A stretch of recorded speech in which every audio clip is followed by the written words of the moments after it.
Olá, tudo bem? Estamos aqui de volta para a nossa aula digital de História da Justiça no Mundo Ibérico. Vamos falar nessa aula sobre culpa, pena e conversão. Vamos falar no vídeo 2, a parte 2, né? Vamos falar sobre os delitos e as penas. Eu vou procurar fazer da maneira mais compreensível, mais simples possível, uma coisa que é complicada por um único motivo. Não existia a lógica classificatória própria dos códigos penais, né? Hoje em dia você abre um código penal e você tem o tipo de crime, homicídio, lesão corporal, roubo, hum, ferimentos, violências, né? Estupro. Então você tem os diferentes crimes tipificados, você descreve, você encontra a descrição, né? Matar alguém, pena de 3 a 20 anos, por exemplo. Então tem a descrição, o tipo do crime, a conduta penal, né? A conduta tipificada e a pena atribuída, um atrás do outro, né? Isso você não tem no antigo regime, você não tem no século XVII, no século XVIII, nada disso, né? Então, os crimes estão dispersos, né? E as penas também estão dispersas, né? Então, eu vou seguir uma certa ordem para explicar tudo isto, mas insisto, não está ordenado. Vocês não encontram um texto do século XVII, do século XVIII, que seja uma classificação e uma determinação da pena. Uma classificação do crime e uma determinação da pena. Ora, antes de começar, eu acho que é importante entender que há uma discussão historiográfica, né, sobre a finalidade da pena, né? Existe uma forma, né, que é a tradicional, né, da historiografia tradicional, uma forma de entender a pena e o direito penal como uma forma de controle e de repressão das condutas de uma maneira despótica, de uma maneira absolutista, de uma maneira muitas vezes até desumana e cruel. E tudo isto seria o típico da justiça criminal século XVII, século XVIII. E depois que chega o Iluminismo, depois que chega a Declaração dos Direitos do Homem, depois que chega a Revolução Francesa e a codificação, então há um momento de humanismo das penas, né? Onde se procura tratar o preso com mais humanidade, se procura uma, uma visão mais republicana, mais democrática, mais civilizada no tratamento dos presos, né? Agora, isso são correntes historiográficas, né? Há uma outra corrente historiográfica, que é na qual eu me coloco, né? Pegando inclusive, né, um texto sobre o papel do governo na época de Filipe IV, que em 1643, diz assim literalmente, né, que a finalidade do governo régio é a conservação de nossa religião na sua pureza, o bem e o alívio dos meus vassalos, a reta administração da justiça, a extirpação dos vícios e a exaltação das virtudes, que são os motivos pelos quais Deus colocou nas mãos dos monarcas as rendas, ou as rédeas do governo. Então, vejam, do meu ponto de vista, me parece que isso aqui faz sentido, né? O rei via-se a si próprio, né? E os juízes viam-se a si próprios a partir dessa perspectiva, né? Ou seja, Eles procuram, por um lado, manter e conservar a religião. Por outro lado, procuram o bem público, o bem dos vassalos. Esse bem dos vassalos é eliminar os vícios e aumentar as virtudes, né? Todo mundo sabe, basta ler os textos da teologia moral, né, que dentro dos princípios da teologia moral, essa tarefa de extirpar os vícios e aumentar as virtudes não podia ser uma tarefa imposta, né? Não podia ser uma tarefa repressiva, né? Tinha que ser uma tarefa feita por meio da retórica, do convencimento, né? As pessoas tinham que chegar à convicção de que era melhor ser virtuoso do que vicioso, né? E toda essa lógica, toda essa convicção se conseguia a partir do momento de que havia um adoctrinamento religioso, né? E as pessoas realmente tinham fé na salvação das suas almas, na imitação do Cristo, em procurar a ajuda divina, procurar a graça divina, coisas que hoje em dia não fazem o mínimo sentido. Os jesuítas, já falamos disto, a Companhia de Jesus vai colocar todo o seu instrumental pedagógico ao serviço do autoconhecimento e do autodomínio das pessoas, né? Ou seja, os colégios, nas igrejas, nas paróquias, os jesuítas principalmente, mas os jesuítas também educavam os párocos, né? Os jesuítas e os párocos procuravam ensinar, né, os seus fiéis no controle de si mesmo, né? No esforço, um esforço ascético, um esforço para fazer o bem e evitar o mal. Por que isto? Porque era assim que se podia chegar à salvação, né? Então, dentro dessa lógica é que se entende toda a lógica das punições e da lei penal, né? Por quê? Porque o que a legislação penal prevê, que são penas rigorosas, né? Penas determinadas, estão colocadas como um parâmetro, como um referencial, como um patamar, né? Que vai fazer com que os juízes saibam calibrar, saibam arbitrar, saibam adaptar, né, essas penas àquelas pessoas em concreto. Normalmente, a teologia moral fala isto, o direito penal daquela época também fala isto. Normalmente, eles vão seguir os princípios da benignidade, os princípios da misericórdia e os princípios da equidade e da clemência, né? Ou seja, eles colocam como um limite que não se ultrapassa. A partir desse limite, normalmente se coloca a pena inferior, a pena mais benigna, a pena mais suave, né?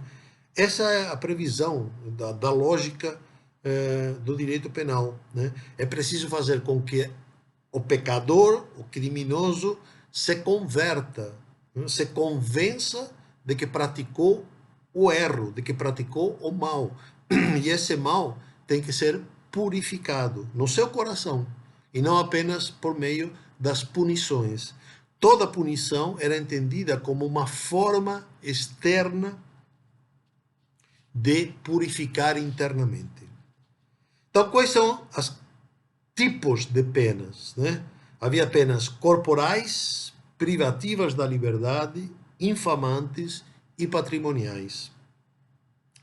Vamos começar com as penas corporais. Quais eram as penas corporais? A pena de morte, a pena de açoite, as mutilações e as marcas, né? A pena de morte, né, era muito, muito raramente cumprida e executada.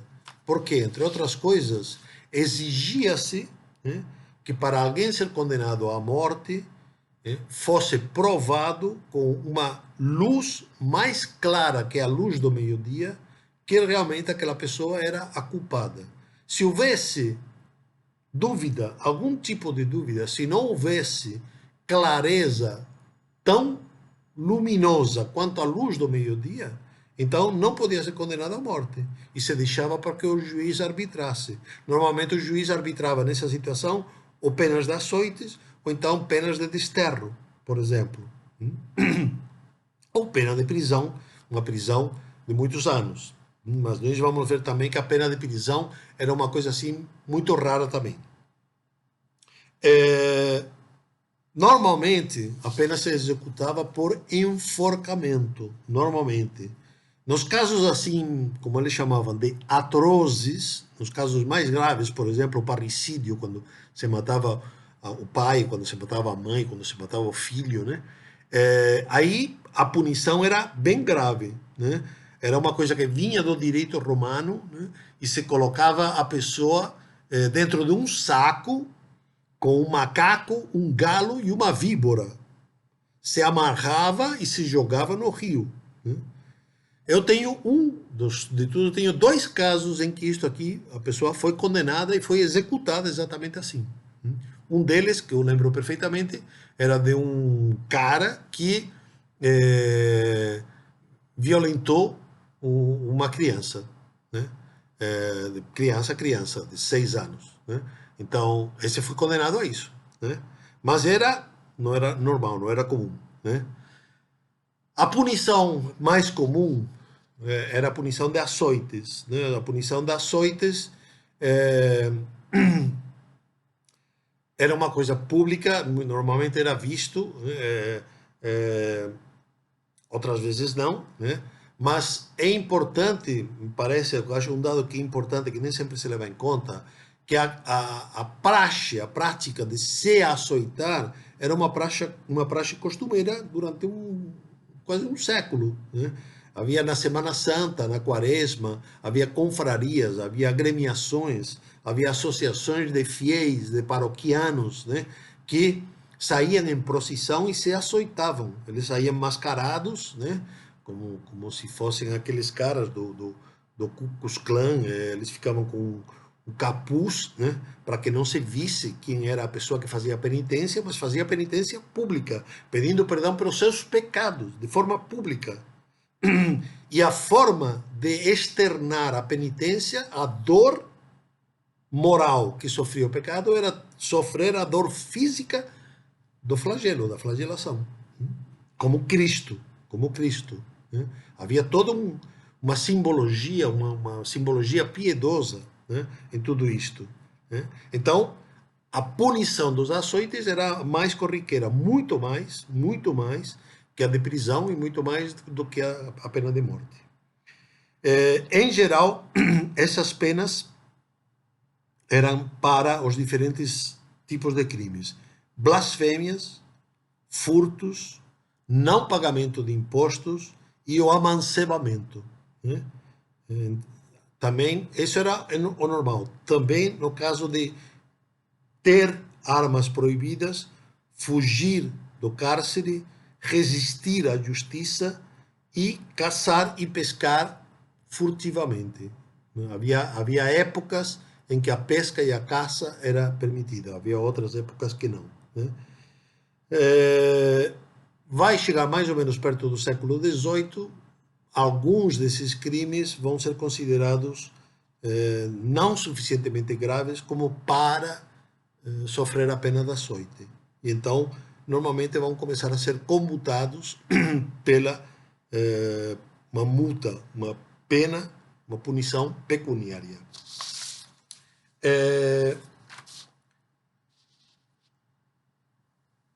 Os marcar, né, marcar a ferro, por exemplo, era algo que acontecia, não acontecia com muita frequência, mas era feito como normalmente era feito nas costas ou no braço, né? Como uma maneira de marcar, era uma punição de marcar os ladrões e os blasfemos. Se marcava com um L ou com um B, e era também para que depois percebesse se havia reincidência ou não, então seriam punidos com uma pena muito mais grave, que era a pena dos açoites, era mais grave do que a marcação. Penas privativas da liberdade.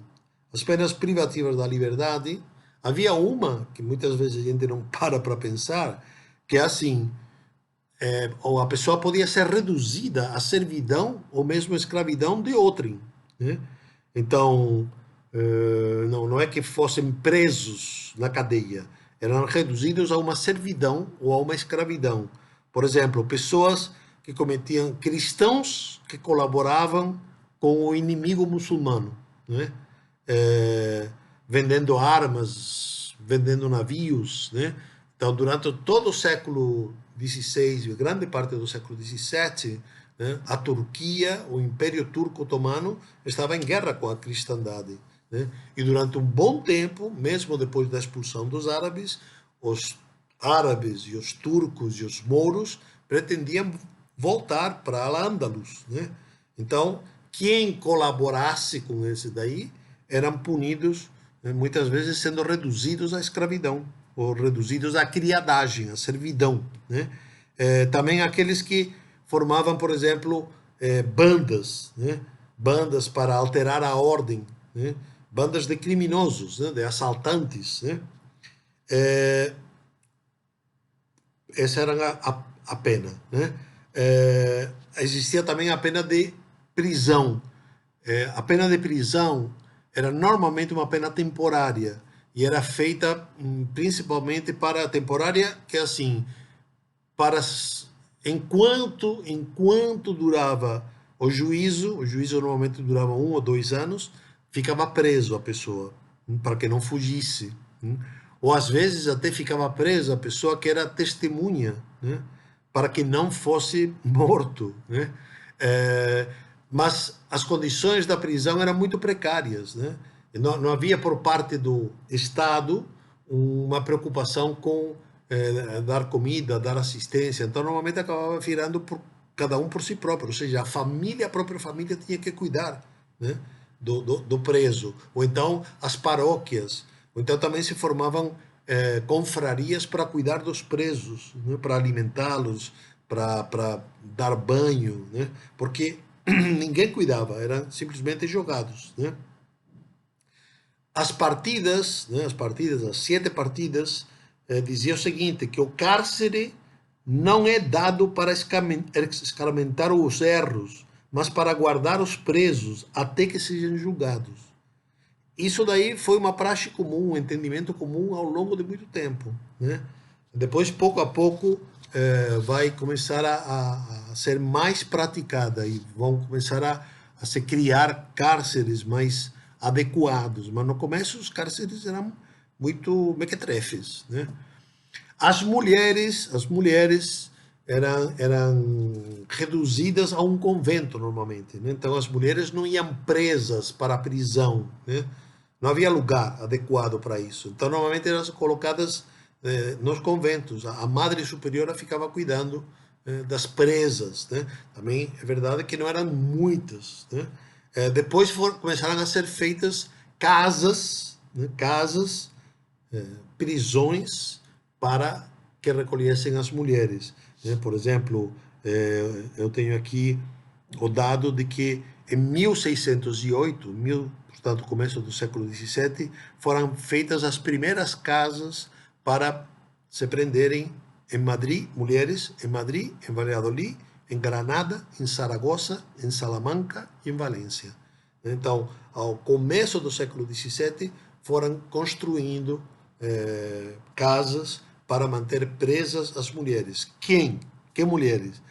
Principalmente prostitutas, vagabundas, as que não eram prostitutas eram cafetães, né?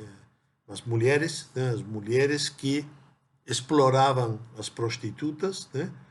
E furto, né? Normalmente esses eram os delitos típicos das mulheres, né? Também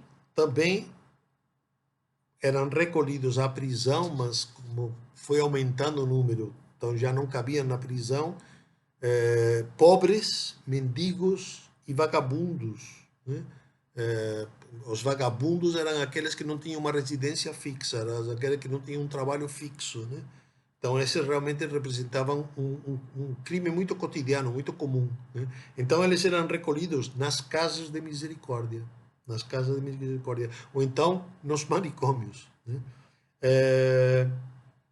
Bom, outros tipos de delitos, né? Então, já falamos dos delitos corporais, né? A pena de morte, os açoites, os delitos de prisão, de privação de liberdade, e outros delitos importantes esses eram muito importantes, eram muito cotidianos, delitos de trabalhos forçados, né? Principalmente trabalho nas minas, nas galés, nos presídios, né?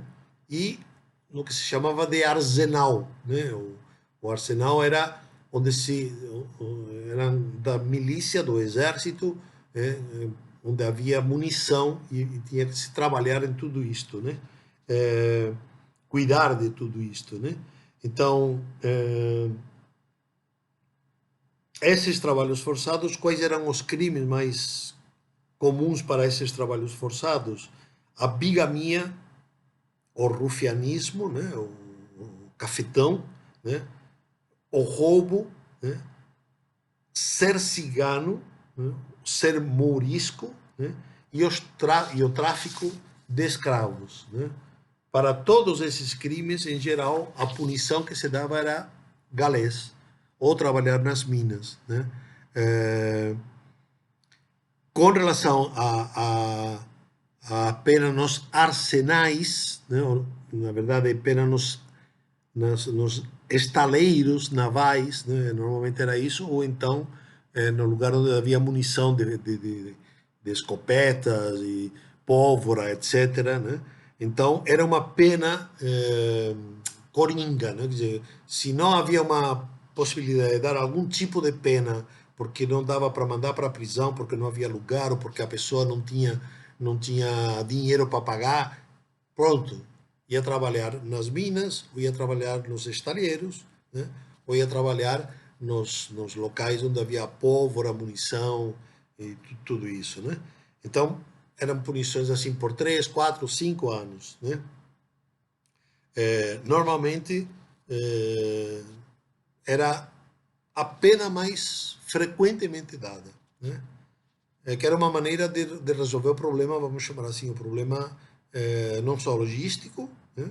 Mas principalmente pecuniário, né? Econômico, né? Quer dizer, era mão de obra, né? Mão de obra fácil para as obras públicas. Outro tipo de pena, a pena de desterro. Essa pena era uma pena muitas vezes considerada nobre, ou seja, para gente nobre se previa a pena de desterro, era mandado embora da cidade. Normalmente essa pena trazia consigo um tempo, né? 2, 3, 5, 10 anos, né? E também trazia um distanciamento, né? Por exemplo, em Buenos Aires era muito comum a pena de desterro, chamava-se assim, a la outra banda, né? Então, para Montevideo, do outro lado do Mar do Prata, né? Em outras cidades era mandado para uma outra cidade distante, né? Era muito estranho o desterro assim perpétuo. Normalmente era um desterro temporário, né? Para que tipo de crimes? Por exemplo, era muito comum falsificar moeda, falsificar pesos e medidas, né? Ou violação de sepulturas, né? Também, por exemplo, quando as mulheres eram mancebas, se amancebavam com um clérigo. Então, era muito comum desterrar a mulher. Para quê? Para tirar a ocasião. Era uma coisa bem tipo de padre mesmo, né? Então, para evitar a ocasião de pecado, manda-se a mulher para longe, porque o padre, em princípio, não dava para tirar da paróquia, porque tinha que celebrar a missa, né? Também desterro, por exemplo, para os jogos, né? Em muitos lugares, em muitas épocas, os jogos, como vício, o jogo a dinheiro, né? As apostas estavam proibidas, né? Porque viciavam, né? Então, desterro. Né? A única forma de resolver esse problema é desterrar a pessoa, quer dizer, tem que tirar da ocasião, tem que mandar embora. O desterro está dentro dessa lógica, uma lógica moralista. Tirar da ocasião. Ou então você desterrava, sei lá, não muito longe, mas tipo 100 léguas. Não podia entrar nas 100 léguas da cidade. Fazia um raio, né, de 100 léguas, de 50 léguas, e não podia entrar a pessoa. Tinha que estar além dessa distância. Né? E as penas infamantes, também interessante, né? As penas infamantes, existia é importante a pena infamante porque, por um lado, existia, vamos chamar assim, a infâmia de fato, né? Que é o que hoje se fala. Né? Hoje você desqualifica alguém, você chama de fascista, de comunista, de maoísta, de lulista, de bolsonarista, você desqualifica alguém. Isso já é uma infâmia de fato, passa para as redes. Essa infâmia também acontecia, era voz comum, era fama, né? Era fama que a pessoa era difamada, né? Porque era puta, ou porque era cafajeste, ou porque era covarde, ou porque era etc, né? Etc. Então esse era um tipo de infâmia que não era, aspas, legal. Né? Existia a infâmia legal, mas essa infâmia que eu falei, de fato, era muito efetiva, como hoje em dia também é. Né? Você fazia uma punição, entre aspas, social, uma punição civil. Mas a infâmia legal acontecia mesmo. Estava prescrita por lei. Por exemplo, por delito de usura, por delito de adultério, por delito de injúria ou de falso testemunho. Então a pessoa ficava perjuro, ficava adúltero, ficava usurário, ou como você falava, judeu. Né? E esse delito, né, essa punição, né, praticamente marginalizava a pessoa da sociedade. E só podia voltar pela graça do rei, pelo perdão régio. É uma desonra. Né? É uma desonra ser infamado. Ainda, né, ainda mais outros tipos de penas, as penas pecuniárias. Como falei para vocês, as penas pecuniárias vão começar a aparecer muitas vezes, em princípio, como uma comutação das penas corporais. Então, em lugar de ser condenado a açoites, no lugar de ser condenado ao desterro, então é condenado a pagar um dinheiro. E esse pagamento ia para o Estado, mas muitas vezes era para a justiça, né? E outras vezes ia para as obras públicas. Né? E se determinava para os hospitais, para o hospital que estava sendo construído, para as vias públicas, né? Para os monumentos ou as construções públicas. Né? Já estava, vamos dizer assim, era uma punição que já estava determinada. Então, interessava muito, era uma espécie de que nem hoje temos a produção de multas, né? Então é bem interessante fazer multas porque é uma forma do governo arrecadar dinheiro. Então também era muito interessante punir pecuniariamente muita gente porque era uma forma de arrecadar dinheiro, né? Normalmente estavam tarifadas, ou seja, havia a previsão do quantum, né, quanto se pagava, mas a maior parte das vezes se deixava ao arbítrio do juiz. E o juiz, dependendo de se fosse mais rico ou se fosse mais pobre, então acabaria determinando uma pena maior ou menor. Podia chegar, inclusive, à confiscação dos bens. Né? A confiscação dos bens era isso mesmo, perdia todos os bens. Né? Isso era delito muito grave. Por exemplo, heresia, traição, homicídio, rapto, adultério. Existia a previsão de confiscar os bens à pessoa adúltera. Né? Normalmente não chegava a isto, né? Mas podia se dar essa circunstância. Né? Então, por esses delitos, por esses crimes, por esses pecados, podia ser condenado a perder todos os bens. Né? Bom, esse mais ou menos é o quadro, né? Já gastamos meia hora aqui, é o quadro dos delitos e das penas. Insisto, o motivo da pena é o arrependimento, é provocar o arrependimento, é levar o pecador a se convencer de que está errado. E a pena é dada como uma exteriorização do arrependimento interior, né?